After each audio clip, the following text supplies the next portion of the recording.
Welcome to Music and Medicine. I'm your host, Dr. Moshe Lewis, and I'm here with a living legend, Phil Demmel. You're half right. Okay. And it ain't the legend part. Exactly. Well, we're going to let him earn it today. At least we're going to try our best. So I can't even name all the bands. You have Vio-Lence, you got Machine Head, Slayer, now back to Vio-Lence. Mm-hmm. And you've got your own band, and we're going to talk about that. Yeah. But I want to roll the clock back and kind of start at the beginning, try to have our viewers understand like how you got interested in music, and then the style of music that you chose. What was that like, kind of growing up in the Demmel household? You're a child and just listening to stuff, and the influences are starting to come. What were those, and how'd you get inspired to go into music at all? Music was my mom. Okay. You know, the house was, she was brought up, her and her sister, my Aunt Betty, they were the Garcia sisters, so they sang, they were on the radio when they were kids. Okay.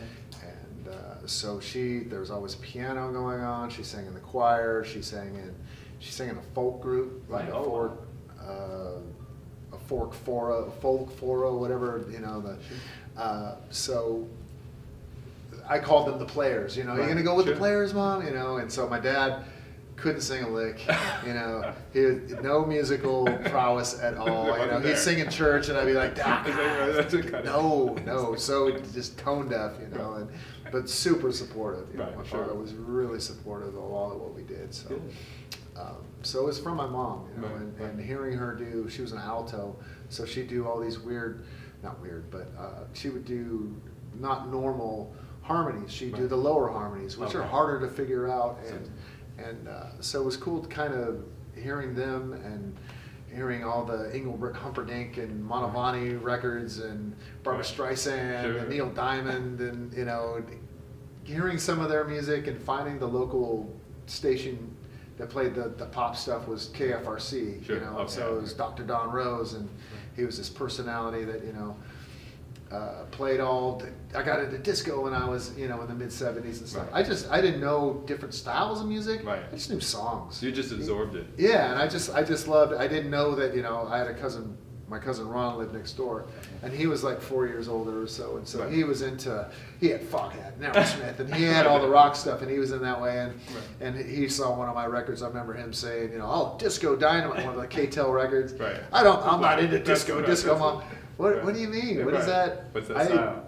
It's just a song. It's, you know, it's the Bee Gees. It's the, you know, burn, baby, burn. It's got energy. It's just like, you know, I love it. Still do. You'd already advanced past it. And so I think that going from figuring out different genres of music, I was gravitated to more energetic, whether it be Earth, Wind, and Fire or Kiss, you know. And so when I saw the first Kiss record, I went, what the fuck is this, you know? And the fire and the spitting blood and the theatrics was what I was drawn to. But same with Earth, Wind, and Fire, you know, they had all these musicians just killing it together, and gongs and all this energy, and so I don't say I was torn, but I was just open to all of it. And then what was that like first instrument? Because I don't think it was initially the guitar. No, I wanted a drum set, you know, because I was starting to put on these Kiss shows in my house, you know, for my neighbors, and I pass out little tickets, and I'd have whatever seat I could find, you know, I put little, you know, here's your seat number, and you know, you sit here. And how old were you? I must have been like maybe 9 or 10, you know, and going to the neighbors and because my aunt and cousins lived next door, and so me and my sister would put on. She'd sing Captain and Tennille, or you know, and so and you'd be the captain. Yeah, and I'd do like Kiss, or I had like Elton John at that time, and I remember when Rock was young. So then I was learning how to make the Kiss logo and wrap aluminum foil around it so I could have it as my, you know, as my backdrop. And I'm like, man, I need a drum set. I need a drum set to put these on. So hey, I want to play the drums, you know. And of course the parents were like, well, here's a little practice pad kit, and you know, put in some time, and that was fucking boring. You know? But he ended up getting me a kit because my dad spoiled me, not rotten, but he took care of us. He took it seriously. So we had the drum kit, and there was just too many things. It's just like, it's too much stuff, you know? That's why I'm a snowboarder, not a skier, because there's just too many things, and with the one thing. Keep it focused. Keep it focused. And so the Elton John concerts, I recruit my buddies and we start doing Kiss concerts in our backyard. 4th of July, tennis racket guitars, taping smoke bombs to the headstock, and we had a above ground pool. Right. And for the finale, we do Detroit Rock City, and then we'd all jump in the pool, you know. And so I'm 10, 11 years old at this point, and so then I hear AC/DC, and I hear Angus Young play, and a song called "Ride On," which is a slow bluesy thing, and you hear this, you know, these little squeaks and these little, you know, it sounds like somebody's crying, and I'm all, God, how is he doing that on guitar? And that drew me to playing guitar was Angus Young. There was Tony will remember this, there's a store in town, it was a brand new store when they built it, it's now Target, but it used to be called Jimco.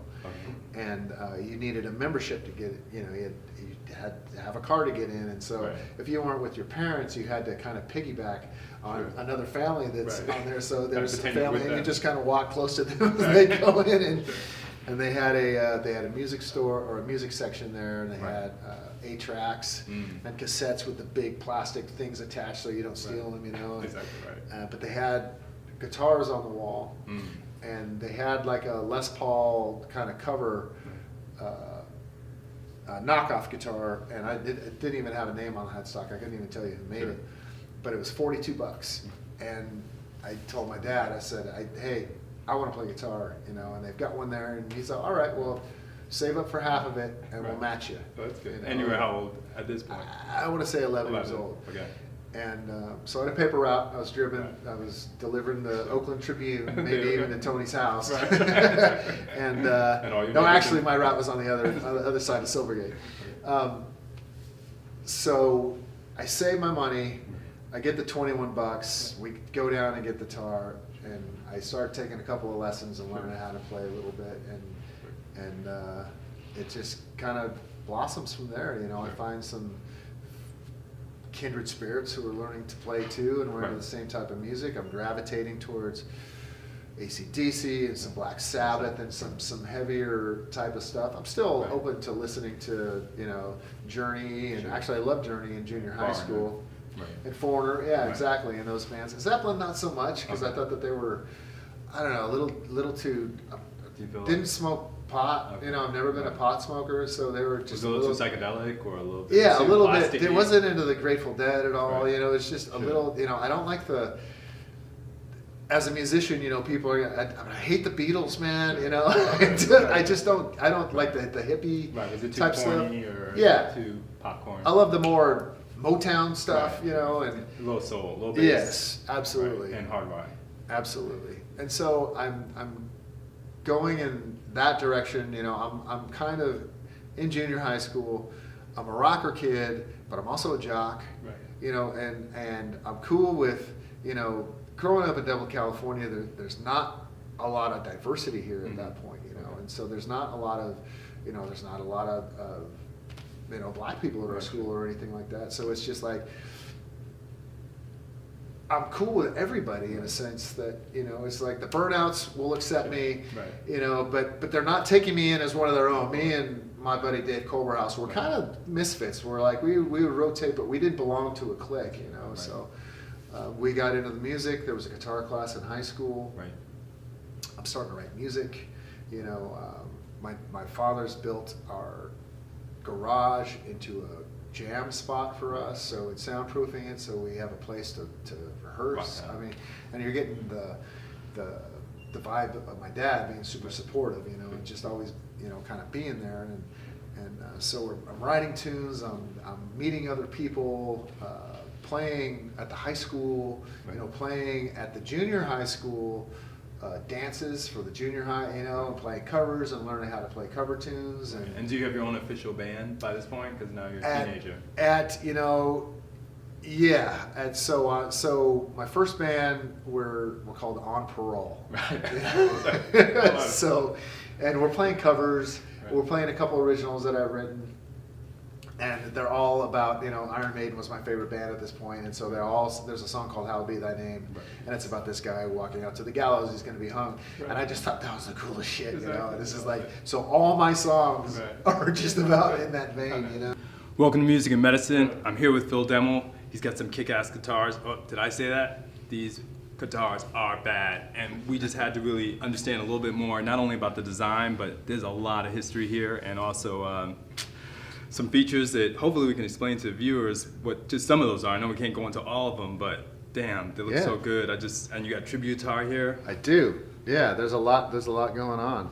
My history with Jackson guitars goes almost 40 years now. Wow. So, do you want to talk history or talk about my first Jackson? All right, let's do it. You ready? Yeah. The band I'm presently in called Vio-Lence.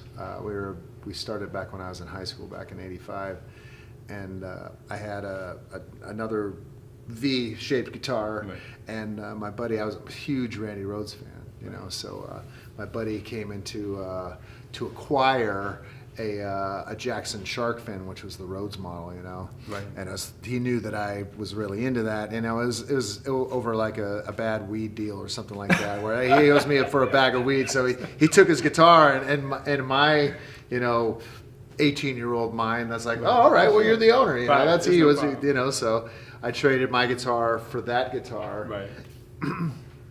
Vio-Lence gets big. We're playing a sold-out show a couple of years later in Oakland at the Omni in Oakland. Right. And something goes down with the police. And so you know the story.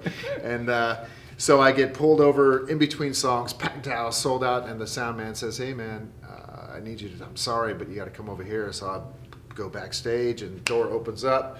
3 policemen, the dude whose guitar it is, his mom, his girlfriend, and he's sitting there going, yeah, and it's like, oh, man. And he's giving it to you. I mean, yeah, man's deal. He knew that I didn't steal it. Right. So it's just like, all right, he just wanted his guitar back.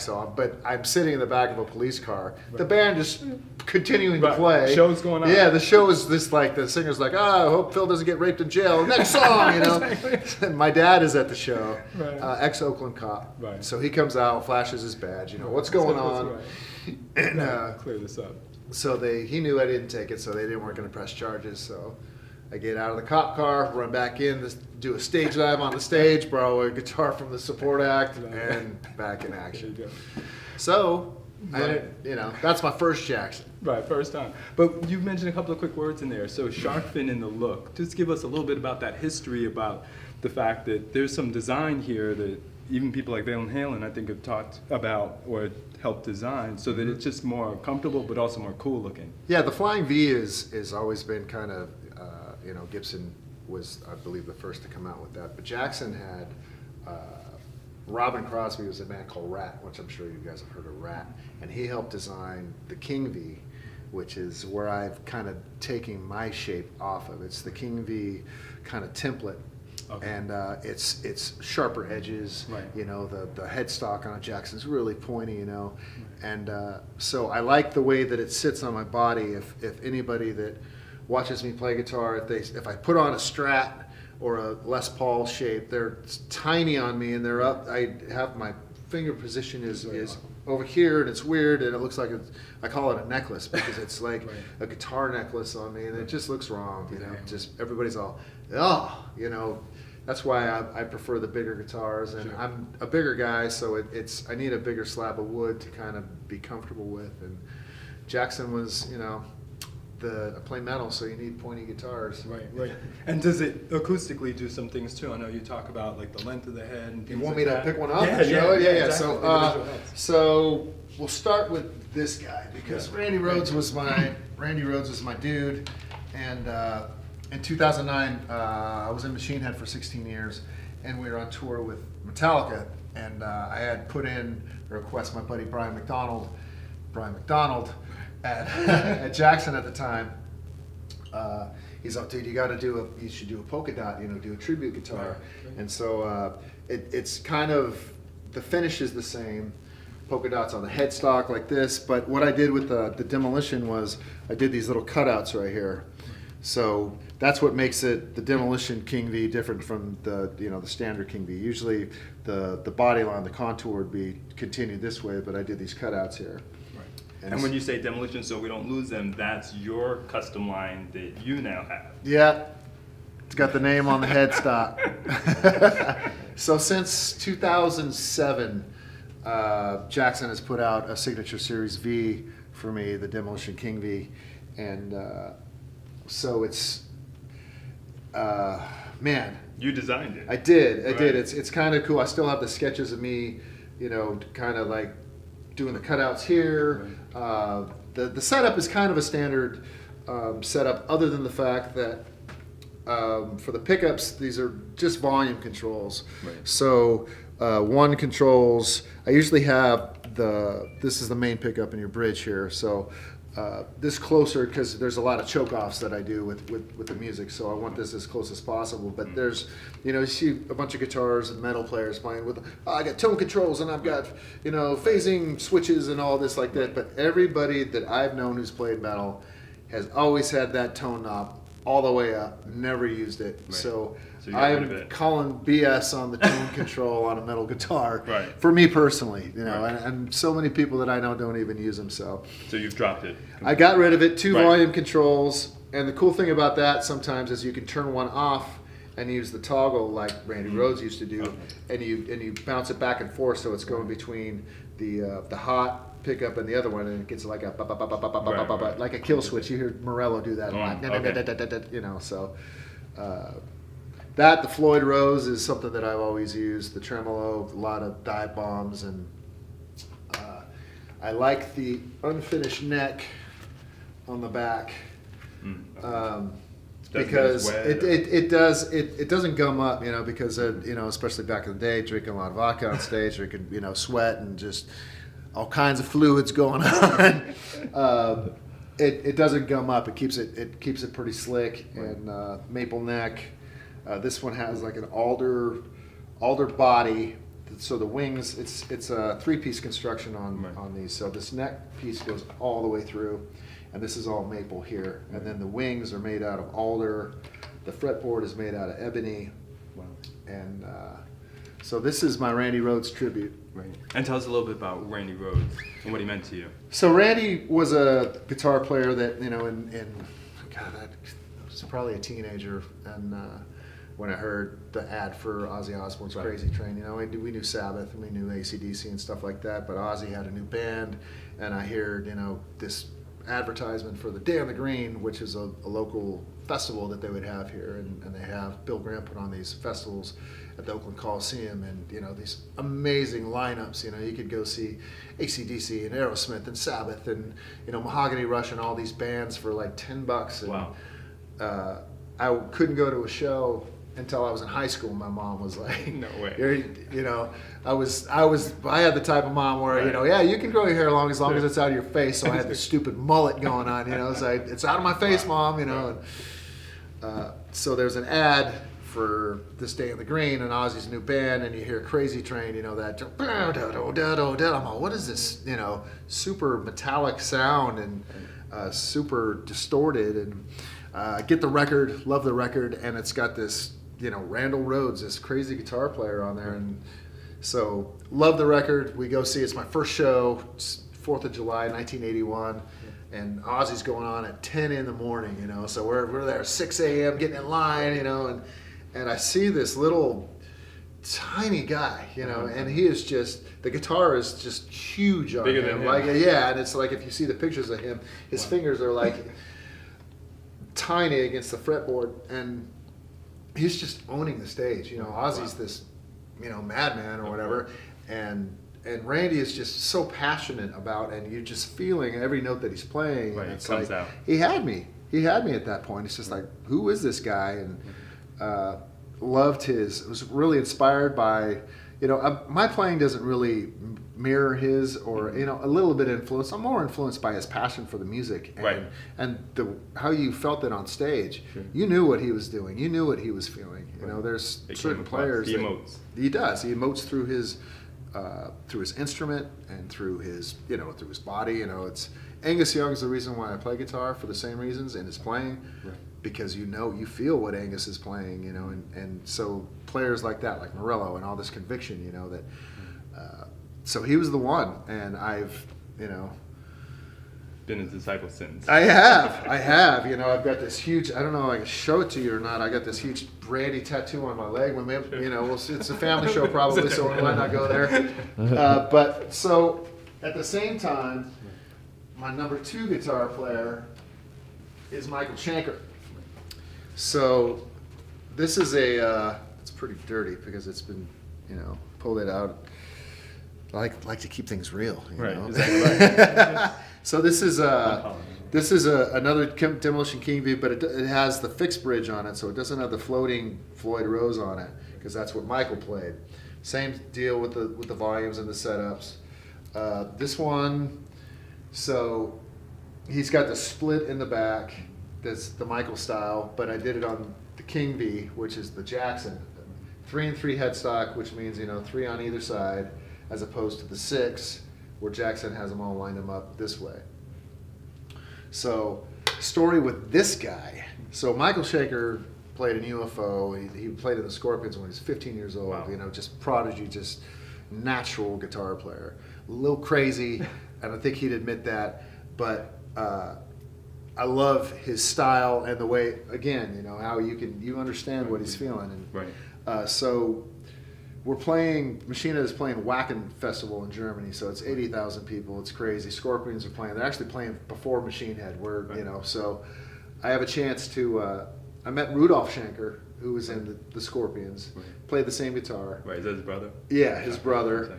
And so his son is a big Machine Head fan. Like, I bumped into him at a Metallica show, and I got drunk with fucking Rudy and his kid, so it's, so I got Rudy to sign it. Right. During the concert. Yeah, no. This is Michael. That's another story. Michael. Okay. So this is Rudolph. So I get Rudolph to sign it, and then Michael Shanker's coming to town, and I know the local promoter, Michael Beard, helped me out a lot. Thank you, Mike. So I go down. It's like, hey, I've got this guitar. Can I come down to sound check and maybe have Michael sign it? So yeah, bring it down. Here's the tour manager's name, and so Chris Green gives me a call, who was a future Machine Head, tour manager, but this is how I meet Chris Green. He's all, yeah, come on down, he'll sign it. He's all, well, what if I ask him if you could just play Doctor Doctor with him? You just get up and play, and I'm like, can I curse? No cursing? We got filters. Okay, Keep it real. All right. Go ahead. So I'm all, don't fuck with me, man. Don't set me up and say if this is going to happen, then, so I'm like, no, don't fucking take this away. So he talks to Michael, so yeah, have him come up. And like I said, Michael's a little crazy. So I was waiting for the whole day for something just to fall, I'm not feeling the mic, and like the amp wasn't working at sound check. I'm all right, here we go. He's going to pull the plug on it. Right. But it did it, man. I went up and I played this song with an absolute legend, and so as we're playing, he's jamming, I'm jamming, and at the end of the song, I take the guitar over, I have a Sharpie ready, and I hand it to him, and he's just riffing over here, and he's signing my guitar on the other side. Wow. So I bow, and then nice. And it's probably my most rock and roll moment, Sure. as a fan, to have him sign this. So I don't play this one that much for obvious reasons. I need to get that clear coated over the back, and so Michael and Randy, those are my 2 dudes. Nice.